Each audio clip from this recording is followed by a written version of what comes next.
የሰውን ልጅ ለማዳን ኢየሱስ ክርስቶስ በቂ ነው። ከዘላለም ሞት ለማዳን፣ ከፍርድ ለማዳን፣ ከእግዚአብሔር ቁጣ ለማዳን ኢየሱስ ክርስቶስ በቂ ነው። መጽሐፍ ቅዱስ የእግዚአብሔር ቃል በዮሐንስ ወንጌል ምዕራፍ 3 ቁጥር 16 ጀምሮ ባለው ክፍል ላይ 16ኛ ቁጥር ላይ እግዚአብሔር ኢየሱስ ክርስቶስን አንድያ ልጅ እንደላከ ይናገራል። 17ኛ እና 18ኛ ቁጥር ላይ ደን በመናይበት ጊዜ 17ኛ ቁጥር ላይ ዓለም በልጁ እንዲድን ነው እንጂ እግዚአብሔር በዓለም እንዲፈርድ አላከውምና ይላል።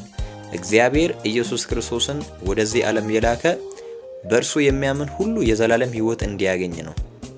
18ኛ ቁጥር ላይ ደግሞ 18ኛ ቁጥር ላይ በእርሱ በሚያምን አይፈረድበት ይላል። በተላከው በክርስቶስ ኢየሱስ በሚያምን ሰው አይፈረድበትም። ይልቁን በክርስቶስ ኢየሱስ ያመነ ከሞት ወደ ሕይወት ተሻገረ እንጂ ወደ ፍርድ አይመጣም ብሎ የእግዚአብሔር ቃል ይናገራል።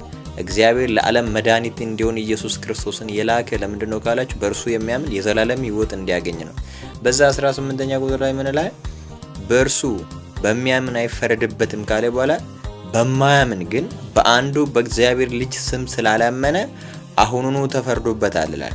በክርስቶስ ኢየሱስ ከሰማይ በመጣው እግዚአብሔር አብ በላከው በክርስቶስ ኢየሱስ ስም በማያምን በክርስቶስ ኢየሱስ በማያምን አሁኑ ተፈርዶበታል ይላል።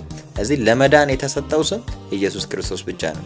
እግዚአብሔር ዓለም ሁሉ አምኖ እንዲድን የሰጠው ስም ማን ነው ካላችሁ ኢየሱስ ክርስቶስ ነው። ለዛ ነው ሐዋርያቶች በሐዋርያት ሥራ ምዕራፍ 2 ቁጥር 12 ላይ ጴጥሮስ ሲናገር እንደዚህ ነው ያለው፣ መዳንም አያችሁ መዳንም በሌላ በማንም የለም እንድንበት ዘንድ ከሰማይ በታች የተሰጠ ሌላ ስም የለምና ይላል።